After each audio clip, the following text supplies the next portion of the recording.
Okay mga pwede, since nakita ko dito yung base na to is nasa labas lahat ng Lizard Tower, no? So, ito yung gagamitin kong composition dyan, yung pinaka-best composition para dyan. Kasi nga, ang kalaban lang naman ng bat spell is yung mga yan, yung mga Lizard Tower na yan, no? Ang tamang paglapag dyan is dito, dalawa dito, Yeti, tapos tatlong Super Mia, dalawang Yeti, tatlong Super Mia, tapos sa gitna na, tapos all together with heroes and troops, no? Yun lang, dire-diretso na yan dyan sila. So, ang bala ko nga dito, panain ko na lang din tong dalawa para wala nang matirang Lizard Tower mga pwede. Panain na lang natin to, tapos dito tayo papana para mas safe yung ano natin, Queen Mia, no? So, ayun ang plano mga pwede. So, tara, let's go na yan. Pero feeling ko nga dito, ang mangyayari, magiging last hit talaga yung bat spell dito, promise. Kasi yung problema dito mga pwede, ang tibay ng walls, grabe, maxi pill mga pwede. Pero sige, tara, let's go na yan. Okay, let's go na yan mga pwede, no? So, siguro mga pwede, panain muna natin to. Itong Lizard Tower. Pag hindi nawasak yan, sacrifice natin si RC.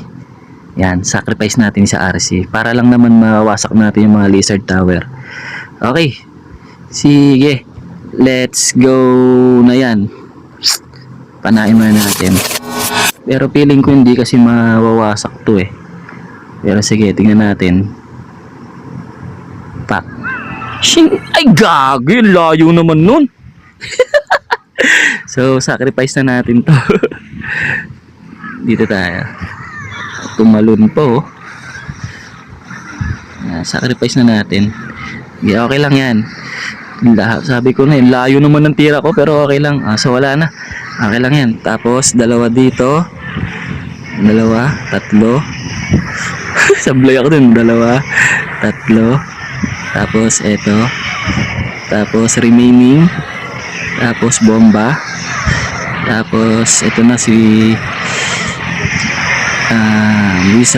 tawag ito, James Warden and together with all heroes. Yan. So pumasok ka, hoy, pumasok kayo. Kailangan yung pumasok. Pumasok kayo. Heal. Baka natin yung king para dun tayo mag-earthquake. Lang. Sige, freeze muna natin. Yan. Tapos, sana yung king? Okay. Okay. Butas. Tapos, support na lang tayo. Yan. Support na natin to. Support. Yan. Okay. Oops. Ang bagal.